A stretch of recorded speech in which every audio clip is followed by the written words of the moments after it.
Mary Johnson stood in the middle of her living room, surrounded by boxes stacked high against the walls. The room looked strange now, half empty and echoing, nothing like the warm home it had been for so many years. For a moment she closed her eyes and let memories wash over her. She could almost hear the sound of children running through the hallway, the laughter of birthday parties, the quiet evenings when she and her husband, James, would sit together reading or talking about their day. But those days were gone. James had passed away 5 years earlier, and both of their children had grown up and built lives of their own. Michelle, her daughter, lived 2 hours away with her family, while David, her son, traveled constantly for his work. Mary had been left alone in the big house, and as much as she loved it, the emptiness weighed on her every single day. The house that once felt alive now felt heavy. It was filled with memories, yes, but it was also filled with silence.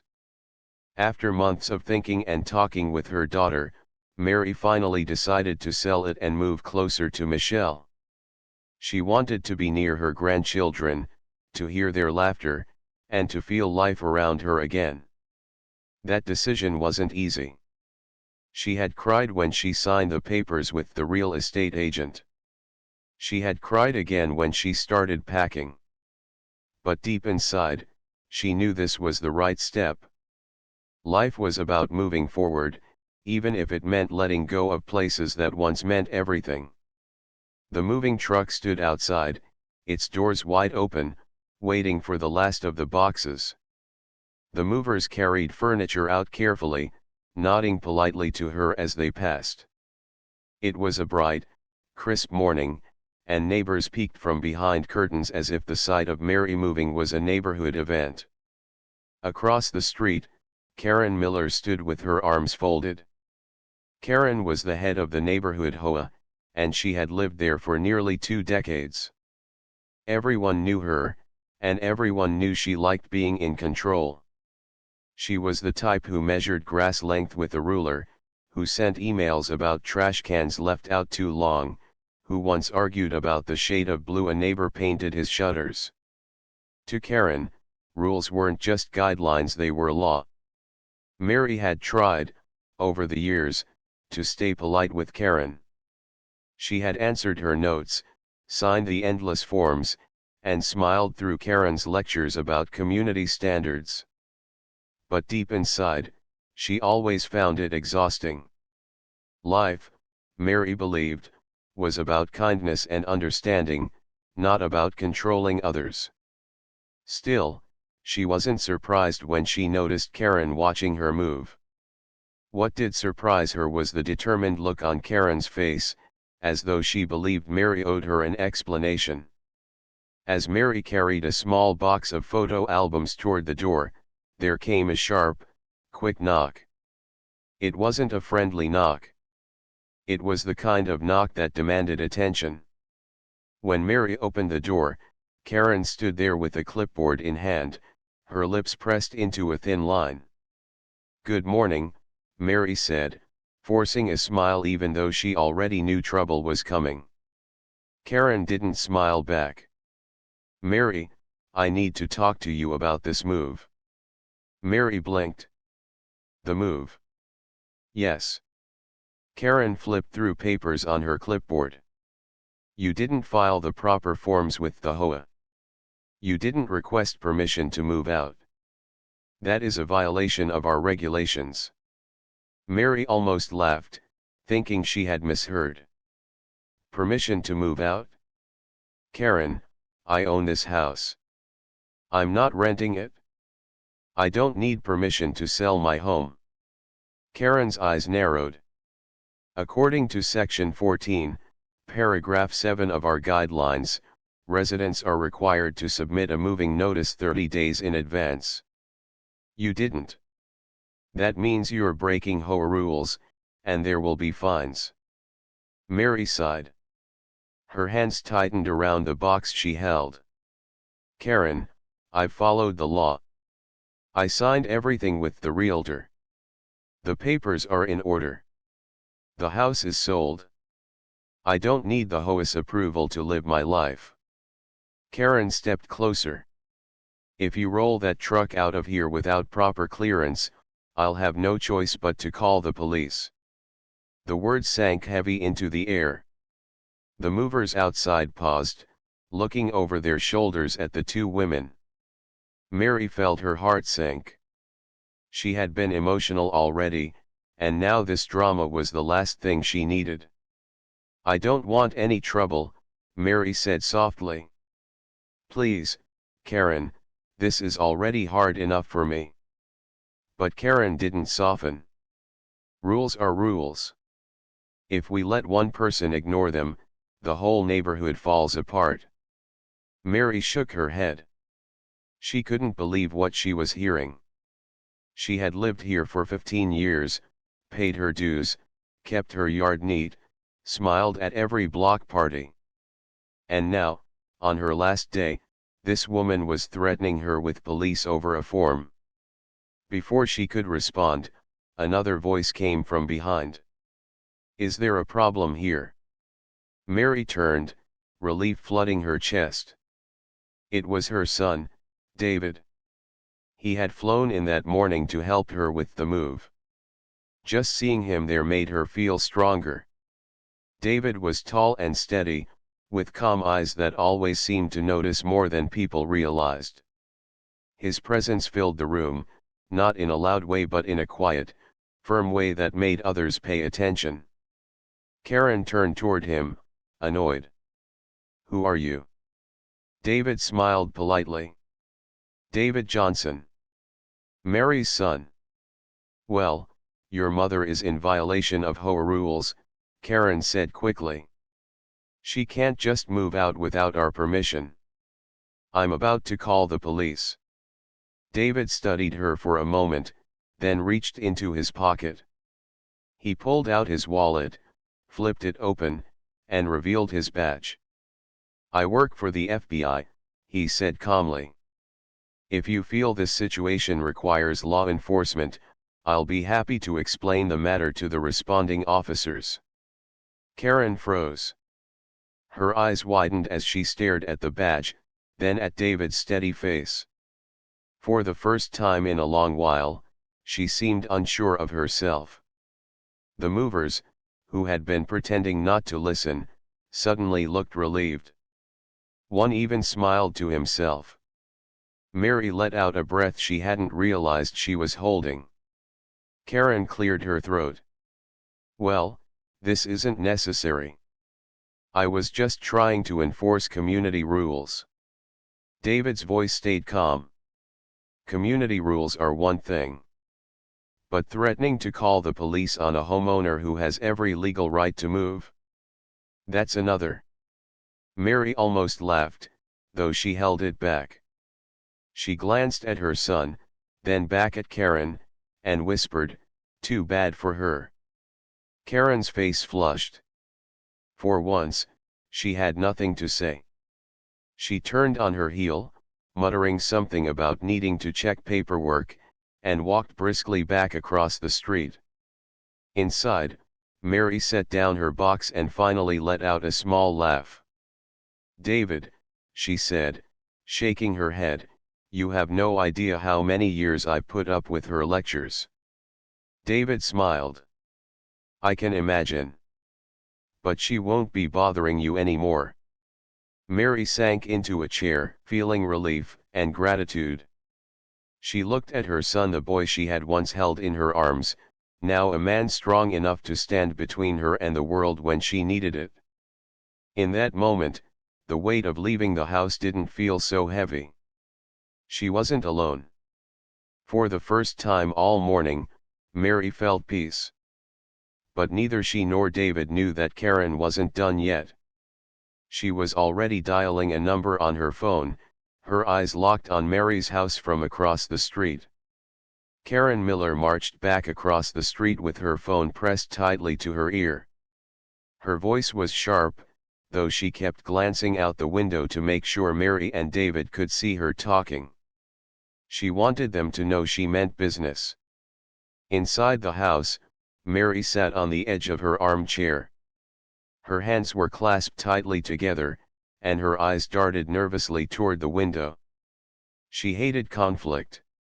She hated attention. All she had wanted was to move quietly and peacefully, to leave behind memories with grace. Now she felt as though the whole neighborhood was watching, judging, waiting for something dramatic to happen. "David," she whispered, "do you think she's really calling the police?" David glanced calmly out the window, then back at his mother.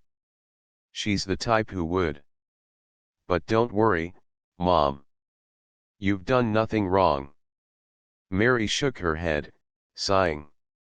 "It just feels so embarrassing. All these years I lived here, I tried to keep peace. And on my last day, this." David reached over and squeezed her hand gently. "You've been a good neighbor, Mom. You don't need to carry her behavior on your shoulders. If the police come, I'll handle it." The movers, who had been carrying out chairs and boxes, slowed their work. They exchanged looks, whispering quietly. One of them finally spoke up.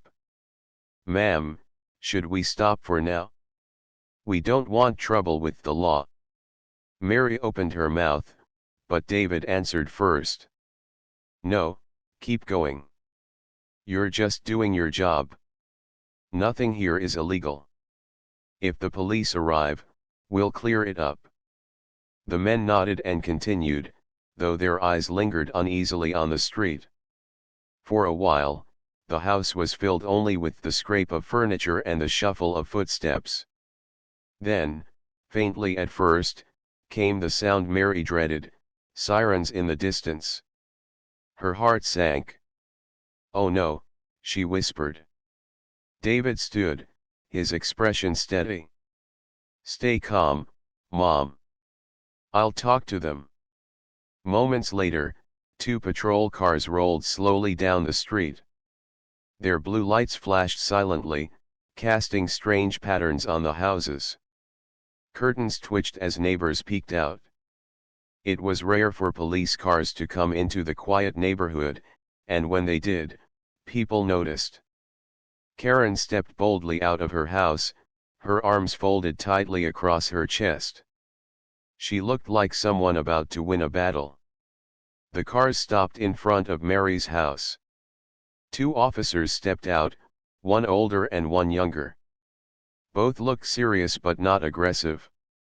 They approached the driveway where David was already standing, hands calmly resting at his sides.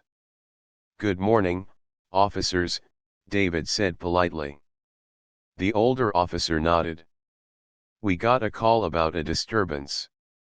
Something about a moving violation? Can you explain what's going on here?" Before David could answer, Karen rushed forward. "Yes, I called. She's breaking HOA rules. She's moving without permission, without clearance, and she can't do that. This is against the regulations." The younger officer frowned slightly. "Ma'am, HOA rules aren't criminal law. We don't enforce homeowner association guidelines." Karen's face flushed, but she pressed on. "But she's in violation. She can't just move without notifying the board. It's disorderly conduct." The older officer turned back to David and Mary, clearly trying to make sense of the situation. David pulled out his badge calmly and showed it. "David Johnson. I'm with the FBI. My mother owns this house. She has legally sold it. She's following all state and federal laws. There's no criminal violation here." The older officer's eyebrows lifted slightly. He examined the badge carefully, then handed it back with respect. "Understood." Mary stood behind her son, wringing her hands.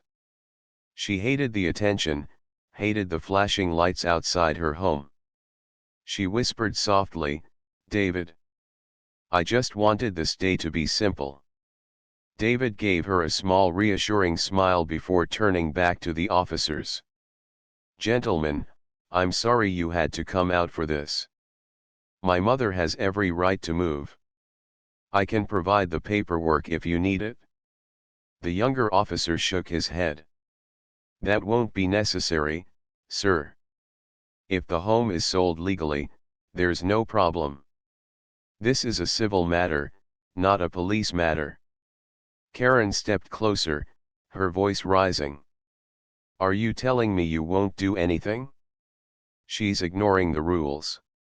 If you let her do this, the whole community will fall apart." The officers exchanged a look, then the older one said firmly, "Ma'am, with all respect, this isn't a police issue. If you believe your HOA bylaws are being violated, you can file a civil complaint. But we don't handle this." Karen's jaw tightened. "So you're just going to walk away?" The officer sighed. "Ma'am, we're going to do our job. And our job is not enforcing HOA paperwork." With that, the officers tipped their hats politely to Mary and David, then returned to their cars. The blue lights turned off, and the vehicle slowly rolled down the street. The neighborhood, which had been holding its breath, seemed to exhale. Curtains shifted as people stepped back from their windows. Children, who had been hushed indoors, began to whisper again. The world returned to normal almost. Karen, however, stood frozen. Her face was red, her hands clenched at her sides. She had expected victory. Instead, she had been dismissed. Mary stepped out onto the porch, her voice gentle but steady. "Karen, please, let this go. I'm moving because it's time for me to be with my family. I've done nothing wrong. This isn't about rules, it's about kindness." For a moment, something flickered in Karen's eyes, but it vanished quickly. She spun around and stormed back toward her house without another word. Mary let out a long breath. She felt tears prick her eyes, not from sadness, but from the strain of the morning. She turned to her son. "David, I don't know what I would have done without you here." David put a hand on her shoulder. "You don't have to face this alone, Mom. Not anymore." The movers, seeing the situation resolved, returned to their steady work. Furniture and boxes disappeared into the truck. The house grew emptier, the rooms echoing with each step. Mary wandered through the hall, her hand brushing lightly against the walls. Each corner held a memory. The spot where Michelle had once taped her school art project. The kitchen door frame where James had marked the children's height year after year. The living room rug where the family dog had loved to nap. Her throat tightened. She wanted to say goodbye to the house in peace, not under flashing lights and drama. But perhaps this was life's way of reminding her that memories live in the heart, not in walls. As the last of the boxes were loaded, David joined her inside. "How are you holding up?" he asked softly. Mary gave a faint smile. "Better now. But part of me feels like I failed, leaving here with tension instead of joy." David shook his head. "You didn't fail. You loved this house, you cared for it, and you raised your family here. That's what matters. The rest is just noise." She looked at him, her son who had once been a boy running down these same halls, now a man who carried himself with quiet strength. In that moment, she felt proud not just of him, but of herself. She had raised children who stood tall, who lived with integrity, who protected others with kindness. The sound of the truck door closing outside broke her thoughts. The movers were ready. It was time. Mary took one last look around. The house was empty now, but her heart wasn't. She carried the memories with her, and she carried the hope of new beginnings. Still, as she walked out the door, she couldn't shake the feeling that Karen wasn't finished yet. Across the street, hidden behind her curtains, Karen's eyes burned with determination. She had lost this round, but she wasn't the type to give up. And Mary, though tired, knew her story with Karen wasn't over. The moving truck sat heavy in the driveway, filled nearly to the brim with Mary's life packed into boxes. The air felt lighter after the police had left, yet a quiet tension still clung to the street. Neighbors who had peeked out earlier now pretended to water plants or fetch mail, stealing glances toward Mary's house. The story of the flashing lights would travel quickly. Inside, Mary walked through the rooms one last time. The walls seemed to echo louder now that they were bare. Her footsteps sounded sharp on the wooden floors. She touched the door frame in the kitchen where pencil marks still showed faintly. James had measured the children's heights there year after year. She smiled softly at the memory, though it brought tears to her eyes. David followed her, watching quietly. He knew how hard this day was for his mother. Moving wasn't just about furniture, it was about leaving behind a whole chapter of life. He let her take her time. Meanwhile, across the street, Karen stood by her window, gripping her phone. Her earlier humiliation burned fresh in her mind. The police had brushed her off. Worse, the neighbors had seen it. She could already imagine whispers at the next meeting. Karen called the cops over boxes. That thought twisted in her stomach. No, she muttered to herself. I won't be the one who looks foolish. She opened her laptop and began typing furiously. If the police wouldn't handle it, then she would go higher. She would call the HOA board, the city zoning office, even the county clerk if she had to. Someone would care about the rules. Someone would agree with her. Back at Mary's house, the movers finished their last load and closed the truck doors. One of them, a tall man with a kind smile, walked over. Ma'am, that's everything. We'll meet you at your new address. Mary nodded, her voice quiet. Thank you. You've been very helpful. The truck rumbled to life, rolled down the street, and disappeared around the corner. Silence settled again, broken only by the distant hum of cars. Mary stood on the porch, holding her purse in one hand, her eyes drifting slowly over the house. I thought I would feel relief, she whispered. But it feels more like grief. David stepped beside her. It's normal, Mom. You're closing one door before opening another. She sighed, blinking back tears. I just wish it didn't end this way, with trouble, with anger. This house deserved a kinder goodbye. David glanced across the street. Through the curtain, he caught a flicker of movement. Don't let Karen steal your peace, he said gently. She thrives on control. But your memories, your life, those are yours alone. Mary nodded, though her shoulders remained heavy. A few minutes later, as they prepared to lock up, a knock sounded again.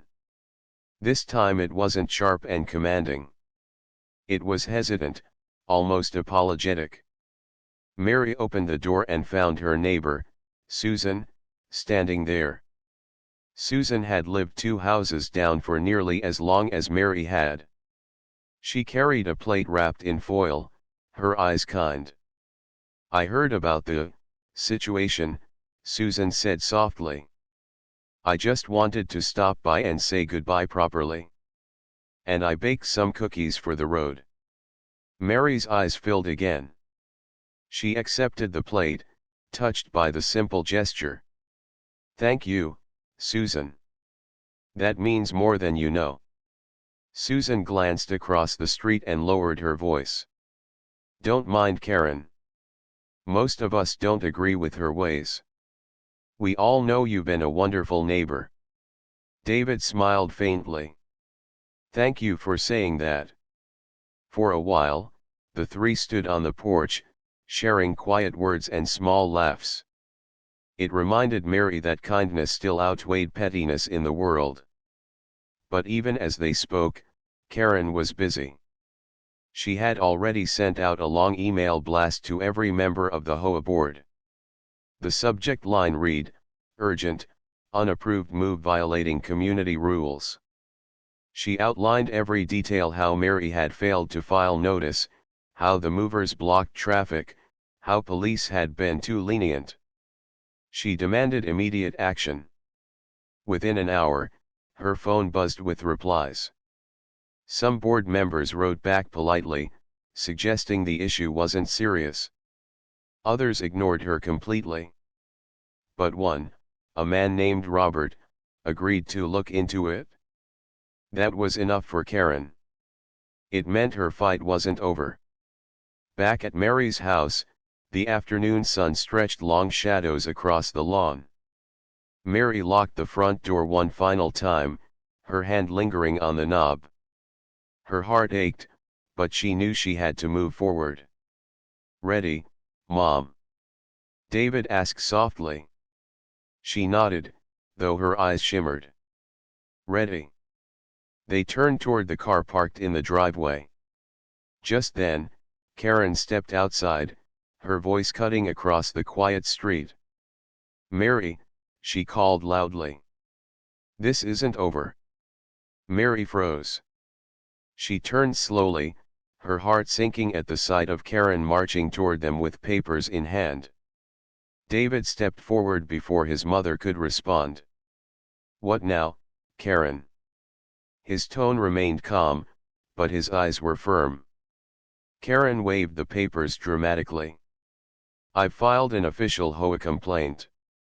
You'll be fined for every day you violated notice rules.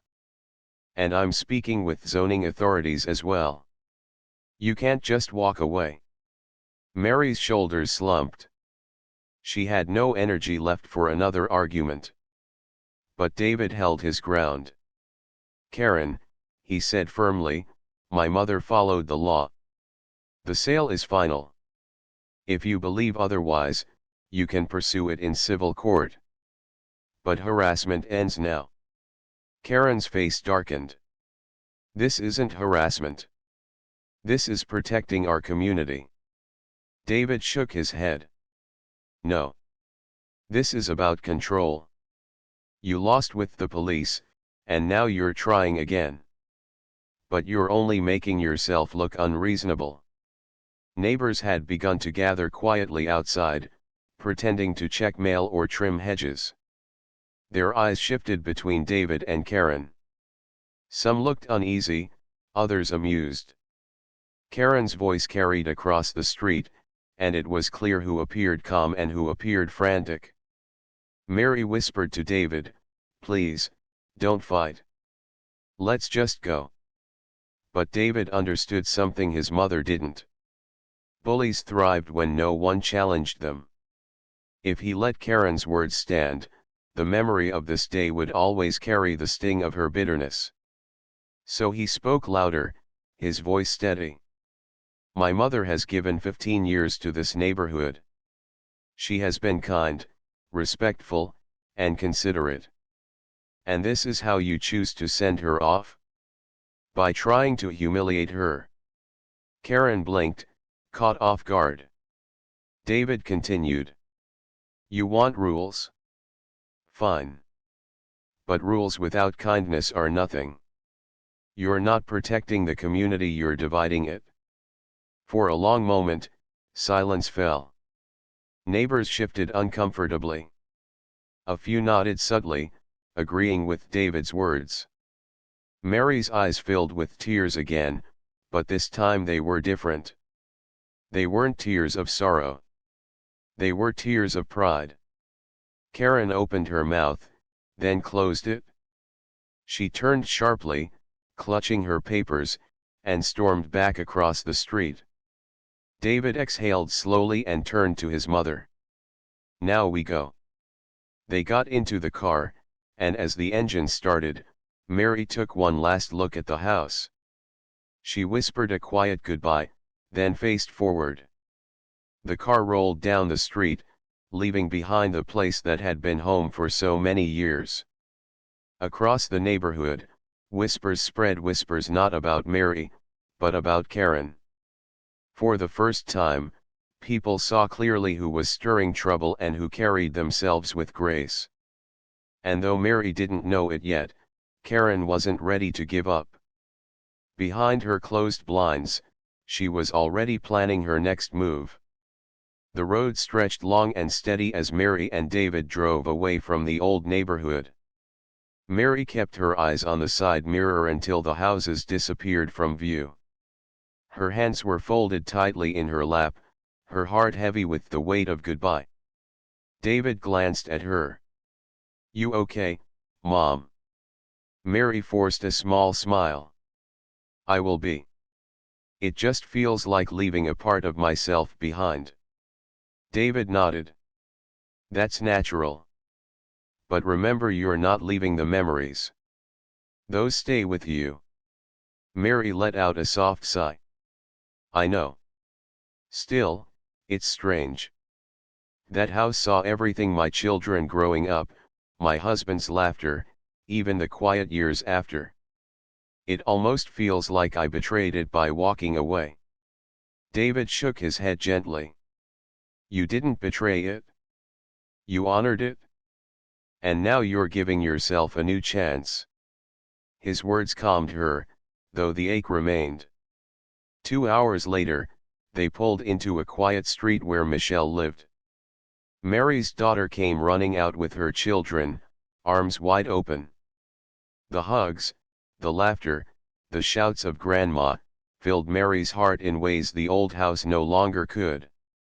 That night, sitting in Michelle's kitchen with her grandchildren on her lap, Mary finally felt a flicker of peace. She was where she belonged, surrounded by love. But across town, Karen sat in her living room with a different kind of fire burning in her chest. She had replayed the scene again and again: the police dismissing her, the neighbors watching, David's words echoing across the street. She couldn't let it end there.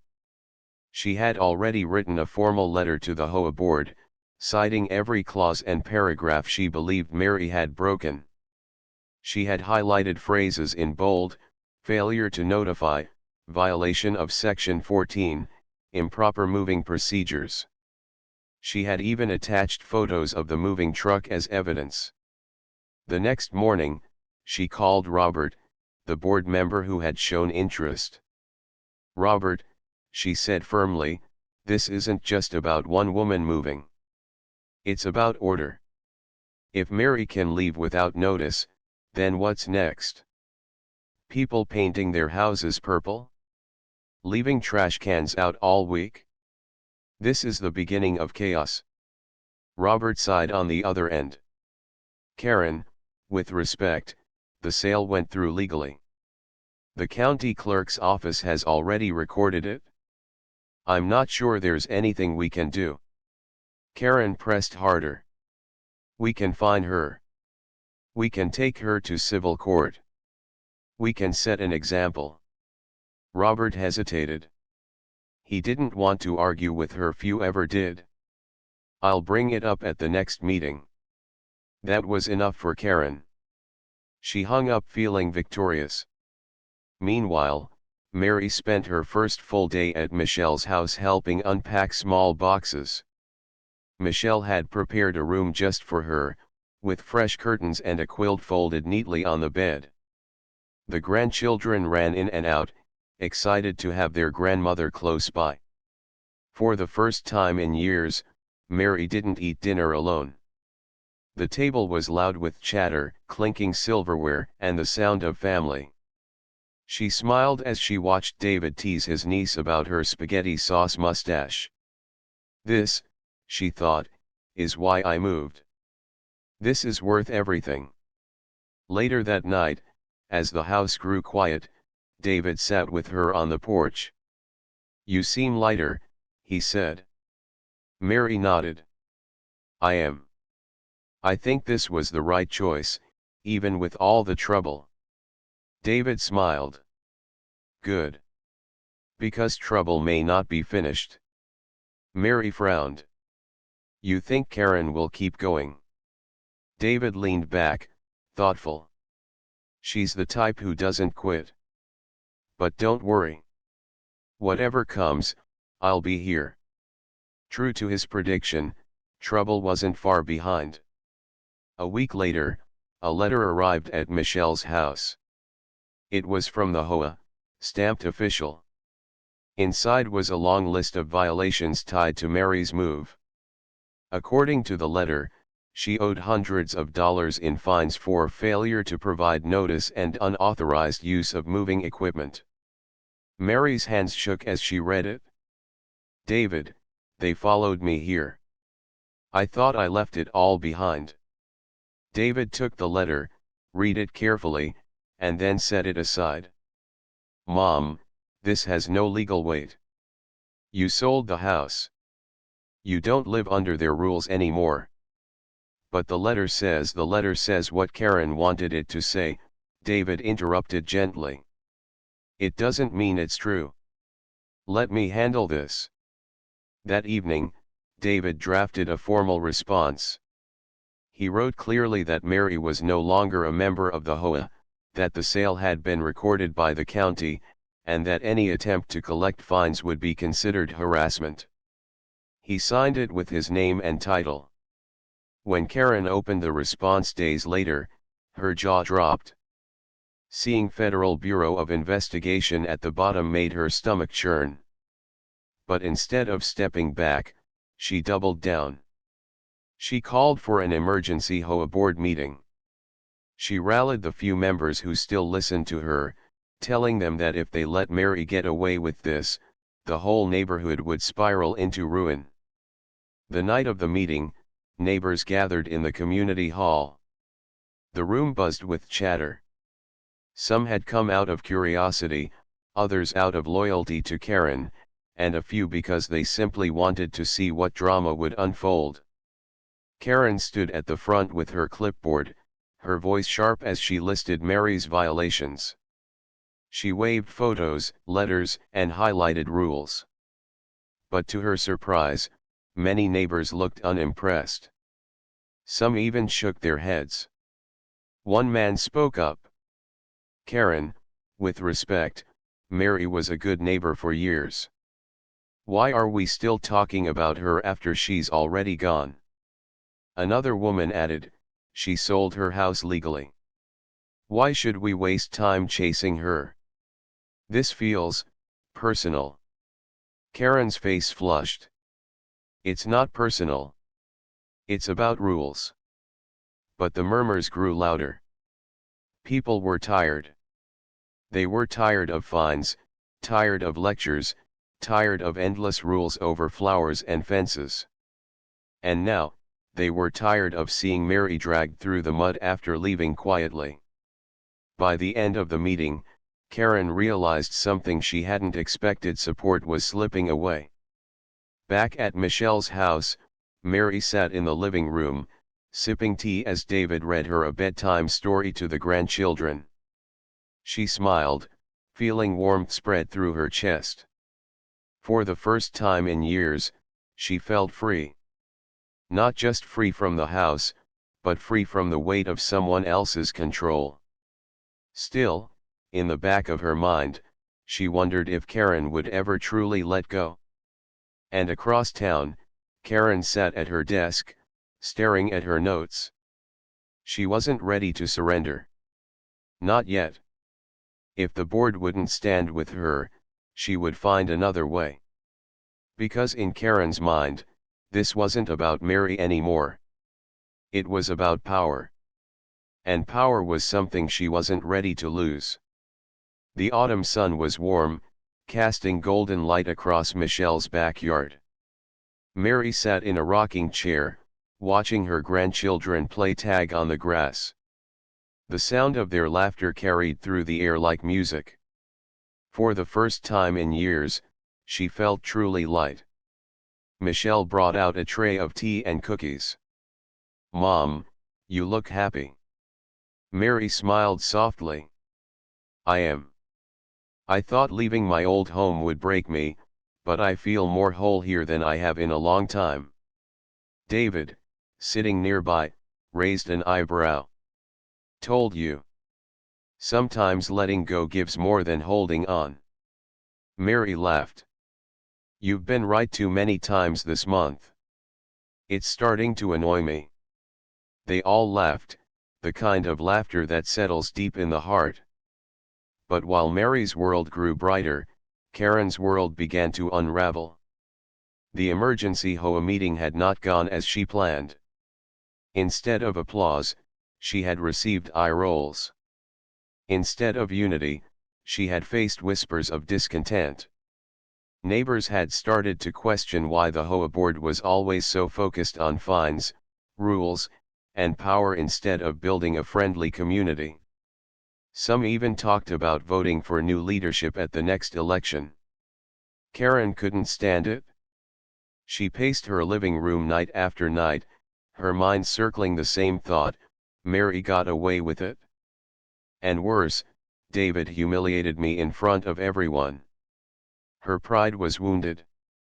Her control was slipping. She needed a new plan.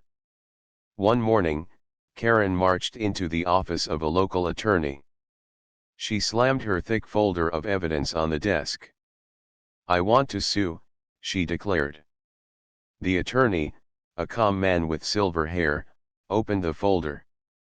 He flipped through the photos of the moving truck, the highlighted HOA rules, the printed emails. After 15 minutes, he closed the folder and looked at her. "Ma'am, there's no case here. Once the house was sold, your HOA lost authority over that property. Pursuing this would waste your time and money." Karen's face turned red. "So you won't help me?" The attorney shook his head. "No. And I suggest you let this go before it causes you more trouble." Karen stormed out, fuming. But letting go wasn't in her nature.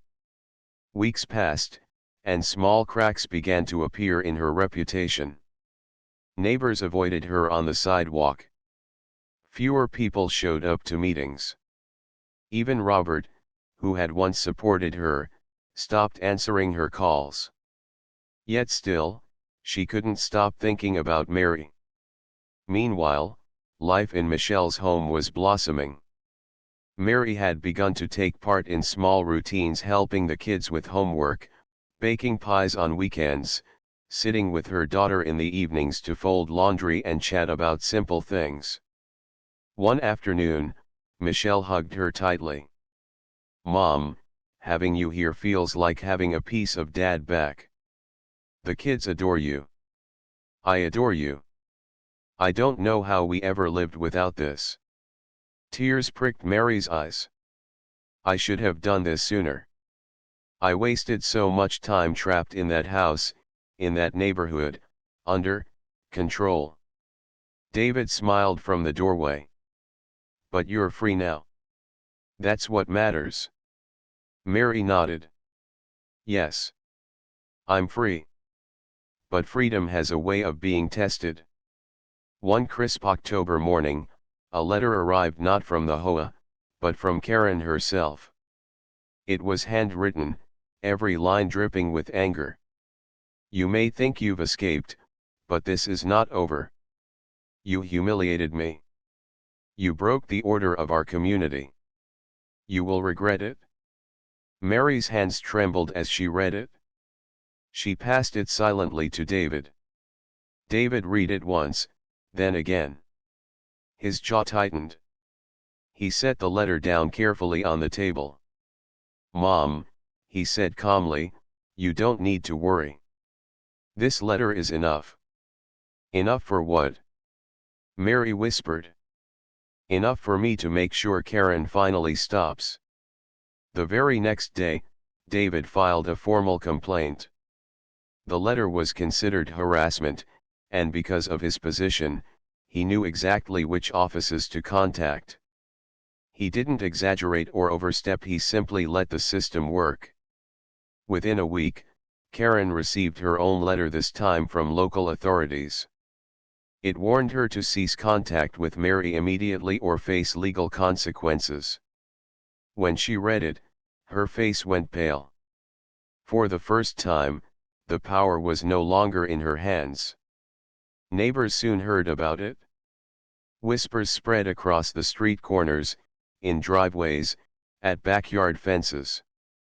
The woman who had once controlled them with fear was now the subject of pity, or worse, laughter. Karen tried to hold her head high, but every step outside felt heavier.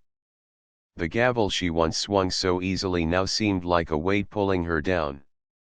Meanwhile, Mary's world grew lighter still. She joined a local church group with Michelle. She volunteered at her grandchildren's school, reading books to little ones who crowded around her chair. She planted tulips in Michelle's front yard, the first flowers she had cared for in years, without worrying about violations. Every day, she breathed easier. One evening, as she and David sat watching the sunset, she turned to him. "Do you think Karen will ever forgive me?"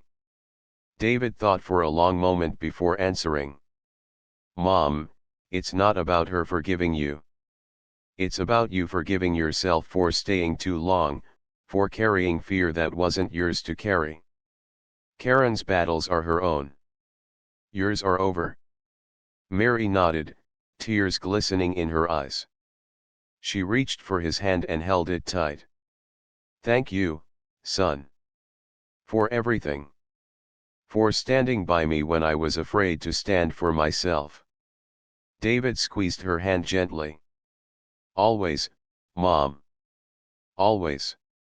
That night, as she tucked her grandchildren into bed, Mary felt something deep inside her shift.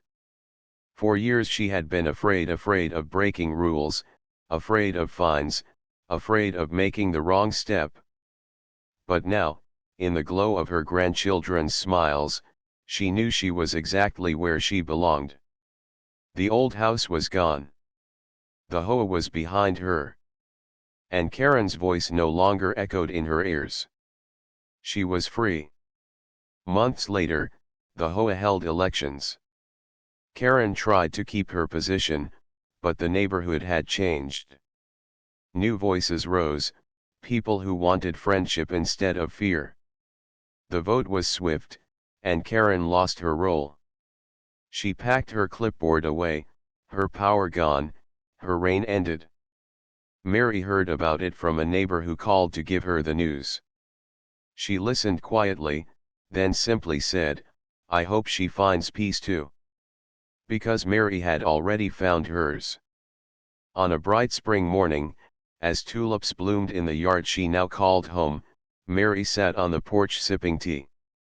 Her grandchildren played in the sunshine, their laughter spilling into the air. Michelle was in the kitchen, humming as she cooked breakfast. David was reading a book nearby, a calm smile on his face. Mary closed her eyes, breathed in the sweet air, and let it all sink in. The battles were behind her. The fear was gone. And for the first time in a very long time, Mary knew the truth. She had not lost her home. She had gained her life.